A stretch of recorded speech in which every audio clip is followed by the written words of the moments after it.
Today I will continue the lesson working of institutions, and the topic is the two houses of parliament. What is parliament? That is the lawmaking body of the country. It is also known as legislature. And the countries which are largest democracies, what they do? They divide the work of the parliament, which is called Sansad in our country, into two parts. These two parts are known as chambers or the houses.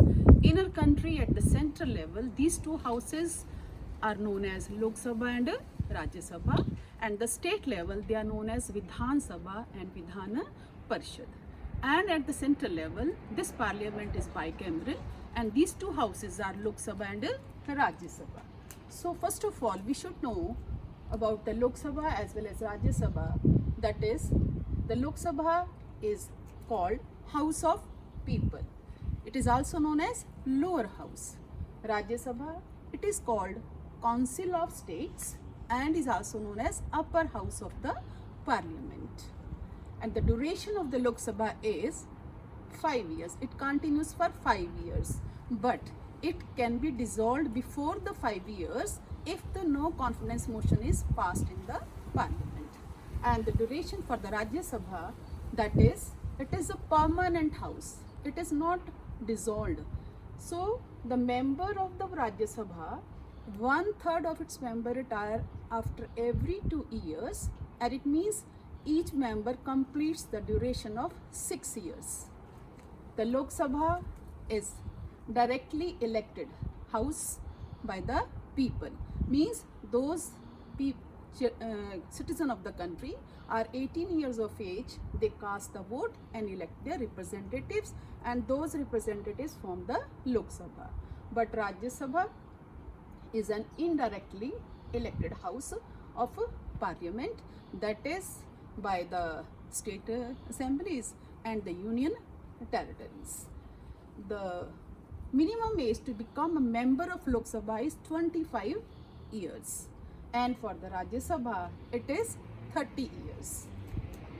The Lok Sabha, who heads the Lok Sabha? That is the Speaker of the House, and Rajya Sabha, the Vice President of India, as the Chairman of the House.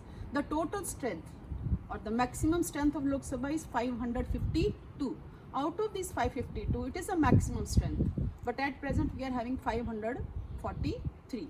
Out of these 552, 530 are from the states and 20 from the union territories, and 2 are nominated by the President of the India from Anglo-Indian community.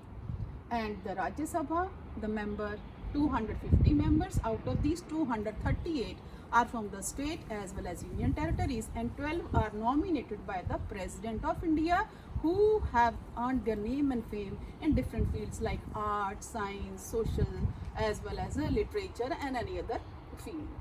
The Lok Sabha, the functions, all the bills originate in the Lok Sabha mostly, and after passing through the Rajya Sabha, they are returned for Lok Sabha approval. But for the Rajya Sabha, it has special powers to protect the state's right against the union. Now from here we can come to know that Lok Sabha is more powerful house in our country than the Rajya Sabha. But how it is more powerful house? First of all, that Lok Sabha controls the Council of Ministers, and if the majority of the Lok Sabha members says that have no confidence motion, they pass in the Council of Ministers, all the ministers including the Prime Minister, who is the leader of the majority party in the parliament, they have to quit, and the Rajya Sabha does not have this power. Second, that Lok Sabha exercises more powers in the money matters. It means the bills are of two types. One is the money bill, another one are the ordinary bill. Money bills are those bills which deals with the income and expenditure of the government of India, and these money bills are to be introduced first of all here in the Lok Sabha only. They cannot be introduced in the Rajya Sabha. But if the Lok Sabha passes the bill and sends it to Rajya Sabha for consideration, then the Rajya Sabha can keep the bill for 14 days and suggest some recommendations and send it back to the Lok Sabha. But these recommendations are not compulsory to be accepted by the Lok Sabha. Then it means money bill only then is to be introduced and passed by the Lok Sabha.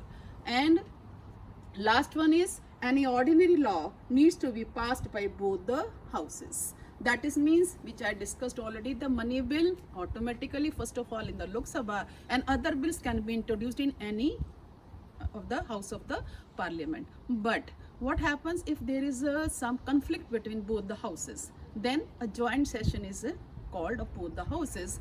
In the decision is taken in the joint session. But being as the more number of the members in the Lok Sabha, the view of the Lok Sabha takes over the Rajya Sabha. It means the Lok Sabha is more powerful than the Rajya Sabha. So this was about the institution that is the parliament. We call it legislature in our country, and we will discuss now next that institutions, that is executive, in the next video. Thank you. Stay blessed.